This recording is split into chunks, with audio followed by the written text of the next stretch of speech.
Radio city podcast, radio city podcast.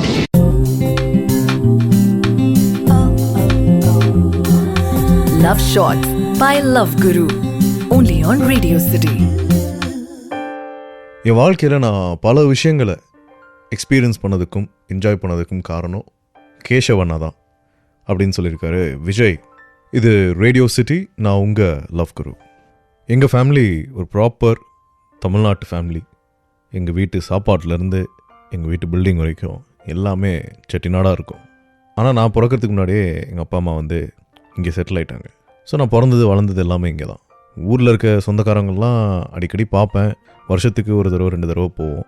ஆனாலும் அவ்வளோ க்ளோஸ்லாம் கிடையாது. எங்கள் ஃபேமிலிக்கு ரொம்ப க்ளோஸான ஃபேமிலி அப்படின்னு பார்த்தீங்கன்னா எங்கள் அப்பா கூட வேலை பார்த்த மணிஷ் அங்கிளோட ஃபேமிலி தான். அவங்க ஒரு மார்வாடி ஃபேமிலி. ஆனால் பல வருஷமாக இங்கே இருக்கிறதுனால சூப்பராக தமிழ் பேசுவாங்க. தமிழ் கல்ச்சர் அவங்களுக்கு ரொம்ப பிடிக்கும். ஸோ மணிஷ் அங்கிள் பையன் தான் கேசவண்ணா. எனக்கு சின்ன வயசுலேருந்தே எல்லாமே சொல்லி கொடுத்தது, எல்லாமே காட்டி விட்டது கேசவண்ணா தான். எனக்கு சைக்கிள் ஓட்ட சொல்லி கொடுத்ததுலேருந்து, எனக்கு 11th ஸ்டாண்டர்ட் அட்மிஷன் போடும்போது கூட காலேஜ் அட்மிஷன் போடும்போது கூட ஒரு வேளை எனக்கு ஏதாவது சப்ஜெக்ட் தெரியலனா எனக்கு சொல்லி கொடுத்து எல்லாமே பண்ணது எங்கள் கேசவண்ணா தான். என் வாழ்க்கையில் நடந்த நல்லது கெட்டது எல்லாத்துக்குமே கேசவண்ணா தான் காரணம். எனக்கும் கேசவண்ணாக்கும் ஒரு 5-6 வருஷம் வயசு வித்தியாசம் இருக்கும். அவங்க வீட்டில் கேசவண்ணா தான் ஒன்லி சன், எங்கள் வீட்டில் நான் தான் ஒன்லி சன். ஸோ 2 பேருக்குமே சின்ன வயசுலேருந்தே உடன்பிறப்புகள் யாரும் இல்லாதனால நாங்கள் ஃப்ரெண்ட்ஸாகவே வளரல, அண்ணன் தம்பியாக தான் வளர்ந்தோம். ஆனால் அண்ணன் தம்பி அப்படின்னு சொல்லி எங்களோட அருமையான இந்த ஃப்ரெண்ட்ஷிப்போட பேரை மாற்றுறதுக்கு எனக்கு ஆசை இல்லை. நிஜமாலுமே கேசவண்ணா என்னோட பெஸ்ட்டு ஃப்ரெண்ட். எனக்கு தெரிஞ்சு நான் தான் அவங்களோட பெஸ்ட் ஃப்ரெண்டுமே கூட. ஏன்னா கேசவண்ணா கூட எந்த பிரச்சனையாக இருந்தாலும் சரி, எந்த சந்தோஷமாக இருந்தாலும் சரி, ஃபஸ்ட்டு என்கிட்ட தான் சொல்லணும்னு ஆசைப்படுவாங்க. ஸோ இப்படியே நாங்கள் 2 பேரும் வளர்ந்தோம். நல்லபடியாக எல்லாமே நடந்துச்சு. 2 பேரும் ஒருத்தருக்கு ஒருத்தர் நல்ல உறுதுணையாக இருந்து ஒரு சூப்பர் ஃப்ரெண்ட்ஷிப், ஒரு நல்ல ஃபேமிலி அப்படின்னு டெவலப் ஆகி போயிட்டுருந்தோம். காலேஜ் 3rd இயரில் இருக்கும்போது ஒரு பொண்ணை லவ் பண்ண ஆரம்பித்தேன். நல்லா தான் போயிட்டு இருந்துச்சு. ஃபைனல் இயரில் இருக்கும்போது கேசவண்ணா கிட்ட சொன்னேன். அவங்களும் மீட் பண்ணாங்க. அவங்களுக்கும் பொண்ணு ரொம்ப பிடிச்சிருந்துச்சு. ஸோ அப்போ கேசவண்ணா வேலை பார்த்துட்டு இருந்தாங்க. அடிக்கடி கேட்பாங்க எப்படிடா போகுது ரிலேஷன்ஷிப்பு அப்படி இப்படின்ட்டு. நான் அப்டேட் பண்ணுவேன், இதெல்லாம் நடந்துச்சுனான்ட்டு. சூப்பராக அப்படியே மெயின்டைன் பண்ணு அப்படின்னு சொல்லி எனக்கு ஏதாவது சின்ன அட்வைஸ்லாம் கொடுப்பாங்க. ரிலேஷன்ஷிப்லாம் நல்லா தான் போயிட்டு இருந்துச்சு. காலேஜ் முடித்தோம், வேலை பார்க்க ஆரம்பித்தோம். ஆனால் ஒரே வருஷத்தில் அந்த பொண்ணோட அப்பா அவளுக்கு கல்யாணம் பண்ணணும் அப்படின்னு டிசைட் பண்ணிட்டாரு. சரி இப்போ பேசினதான் உண்டு அப்படின்னு சொல்லி போய் கேசவண்ணா கிட்ட இதை பற்றி சொன்னேன். சரிடா பேசிடலாம், எப்போ போகலாம் அப்படின்னாங்க. தெரியலண்ணா, ஃபஸ்ட்டு அவள் போய் பேசினா நல்லாயிருக்கும்னு நினைக்கிறேன். அவள் போய் அவங்க வீட்டில் சொல்லட்டும், அதுக்கப்புறம் நம்மளை எப்போ கூப்பிட்றாங்களோ அதுக்கேற்ற மாதிரி போய் பேசிட்டு வந்துடலாம் அப்படின்னு. சரிடா அப்படியே பண்ணிடலாம் அப்படின்னாங்க. ஸோ அவளை போய் பேச சொன்னேன். அவள் போய் பேசினா. அவங்க வீட்டில் ஒரு இடியே விழுந்துருச்சு. செம்ம சண்டை. எல்லா சண்டையும் முடிச்சுட்டு அவங்க அப்பா கிட்ட சொன்னால், சரிப்பா நீங்கள் ஒரு வாட்டி அவனை மீட் பண்ணி பாருங்கள், உங்களை ஒத்துக்கவும் சொல்லலை விட்டுறவும் சொல்லலை, ஒரு வாட்டி மீட் பண்ணி பாருங்கள், உங்களுக்கு பிடிச்சிருந்துச்சுன்னா பார்க்கலாம் அப்படின்னா. அவங்க அப்பா எனக்குலாம் சத்தியமாக பிடிக்காது அப்படின்னாரு. நீங்கள் மீட் பண்ணி பாருங்களேன்ப்பா அப்படின்னா. சரி வர சொல்லு அப்படின்னு சொல்லி எங்கள் 2 பேரையும் கூப்பிட்டாரு. நாங்கள் அந்த வீட்டுக்குள்ளே கால் எடுத்து வச்ச டைம்லேருந்தே அவங்க அப்பா எங்ககிட்ட ஒரு மாதிரியாக தான் பேசிகிட்டு இருந்தார். அவரோட ஃபஸ்ட்டு இஷ்யூ என்ன அப்படின்னு பார்த்தீங்கன்னா, அவருக்கு நான் பார்த்துக்கிட்டு இருந்த வேலை பிடிக்கல, அந்த சம்பளம் அவருக்கு பத்தலை. ஆனால் நியாயப்படி பார்த்தா நான் வேலை பார்க்க ஆரம்பித்து 1.5 வருஷம்தான் ஆகுது. அந்த டைமில் என் கூட படித்த 3/4 பசங்களுக்கு என்னோட கம்மி தான் சம்பளம். ஸோ நான் ஆரம்பித்ததே ஒரு நல்ல சேலரி ஸ்கேலில் தான். ஆனால் அவர் அது பத்தலை அப்படின்னாரு. சரி அங்கிள் என்ன பண்ணலாம் அப்படின்னப்போ, நீங்கள் எவ்வளோ டைம் வேணுமோ கேளுங்க தம்பி, நம்ம அதுக்கேற்ற மாதிரி டிசைட் பண்ணிக்கலாம். ஆனால் நீங்கள் மாதம் ஒரு 1 லட்ச ரூபா சம்பாதிக்கிற மாதிரி பாருங்கள் அப்படின்னாரு. மாதம் 1 லட்ச ரூபா சம்பாதிக்கணுமா, அதுக்கு நான் எங்கே போகிறது அப்படின்னு சொல்லி கேசவண்ணாவை பார்த்தேன். அண்ணா கண்ணிலே என்கிட்ட பேசினாங்க, இருடா எங்கே போகிறாருன்னு பார்க்கலாம் அப்படின்னாங்க. சரி அப்படின்னு பார்த்தா கடைசியில் இதுதான் அவரோட கண்டிஷன் அப்படின்னு சொல்லி அனுப்பிவிட்டார். இதுக்கு எவ்வளோ நாள் டைம் தேவைப்படும் அப்படின்னாரு. நான் ஒரு 2 வருஷம் கேட்டேன். சிரிக்க ஆரம்பிச்சிட்டாரு. 2 வருஷம்லாம் முடியாது தம்பி, ரொம்ப ஜாஸ்தி, குறைச்சி சொல்லுங்கள் அப்படின்னாரு. அப்போ கேசவண்ணா சொன்னாங்க, சார் ஒரு 8 மாதத்துலேருந்து 1 வருஷம்னா ஓகேயா?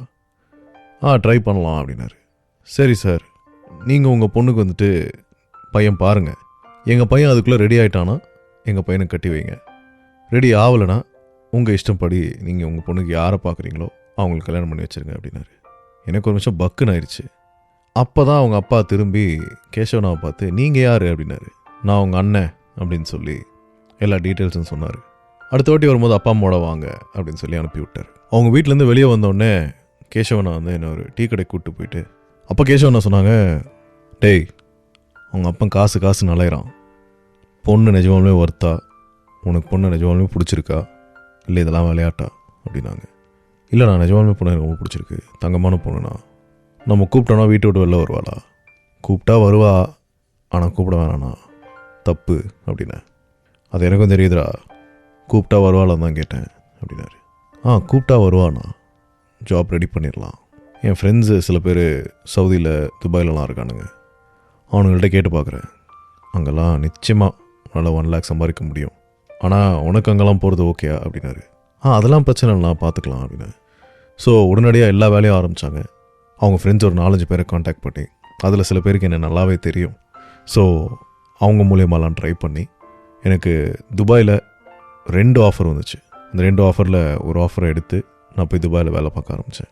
இந்த ப்ராசஸ்லாம் முடியறதுக்கு ஒரு 7-8 மாதம் ஆயிடுச்சு. சரி எதுக்கும் அந்த 1 year ஃபுல்லாக கம்ப்ளீட் பண்ணிகிட்டே போகலாம் அப்படின்னு சொல்லி 1 year கழித்து திரும்ப நாங்கள் 2 பேரும் அவள் வீட்டுக்கு போனோம். நாங்கள் திரும்ப வரமாட்டோன்னு நினச்ச அவங்க அப்பா எங்களை பார்த்தோன்னே கொஞ்சம் ஷாக் ஆகிட்டார். ஆனால் இந்த வாட்டி அவர் பேசும்போது ரொம்ப அநியாயமாக பேசிகிட்டு இருந்தார்.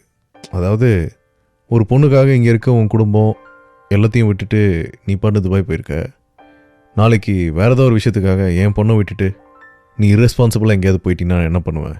எனக்கு என்ன சொல்கிறதுனே தெரில. என்ன இவர் சுயநனோட தான் பேசுகிறாரா அப்படின்ற அளவுக்கு எனக்கு டவுட் வந்துருச்சு. அப்புறம் கேசவனா தான் அவர் கூட பேசினாங்க, ரொம்ப நேரம் பேசிகிட்டு இருந்தாங்க. ஆனால் ஒரு பாயிண்டில் அவங்க அப்பா கேசவனாவை பார்த்து, தம்பி ஃபர்ஸ்ட் ஆஃப் ஆல் உங்களை நான் என் வீட்டுக்குள்ளேயே விட்டுருக்கக்கூடாது, அந்த பையன் ஏதோ என் பொண்ணு சொன்னான் அப்படின்றனால என் வீட்டுக்குள்ளே விட்டேன், உனக்கும் அந்த பையனுக்கு எந்த விதமான சொந்தமும் கிடையாது, நீ தயவு செஞ்சு வீட்டை விட்டு வெளில போ அப்படின்ட்டாரு. எனக்கு ஜென்ரலாக கோவம் வராது, இந்த சண்டை கிண்டெல்லாம் போட மாட்டேன். ஏன்னா சின்ன வயசுலேருந்தே கேசவனா கூட வளர்ந்ததுனால எனக்கு பிரச்சனை அப்படின்னு வந்துச்சுனாலே எல்லாத்தையும் கேசவனா பார்த்துப்பாங்க. ஸோ நான் வந்து யார் கூடயும் சண்டை போடணும் அப்படின்ற மாதிரி ஒரு அவசியம் உண்டானதே இல்லை. ஆனால் அவங்க அப்பா கேசவனா பார்த்து அப்படி பேசின உடனே எனக்கு எங்கேருந்து அந்த கோவம் வந்துச்சுன்னே தெரில. டப்புன்னு எழுந்திரிச்சு அவங்க அப்பா சட்டையை பிடிச்சிட்டேன். ரொம்ப ட்ரமாட்டிக்காக தான் இருந்துச்சு, எனக்கே அது பிடிக்கல, ஏன் இவ்வளோ கேவலமாக ரியாக்ட் பண்ணோம் அப்படின்னு தோணுச்சு. ஆனால் ஏதோ ஒரு மூலையில் வந்துட்டு அவங்க அப்பாவுக்கு இது தேவை தான் அப்படின்னு தோணுச்சு.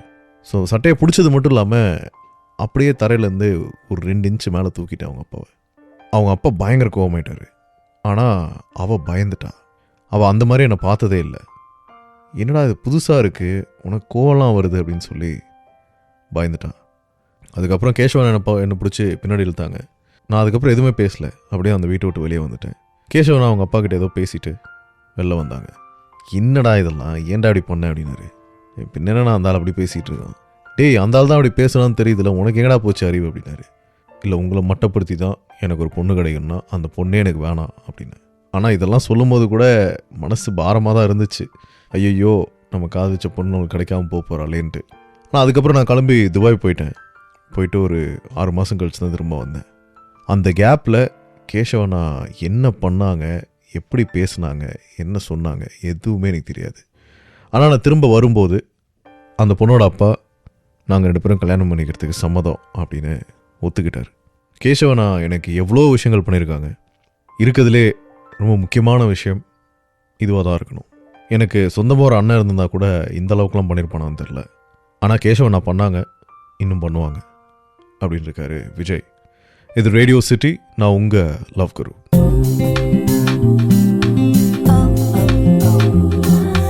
Love Shots by Love Guru.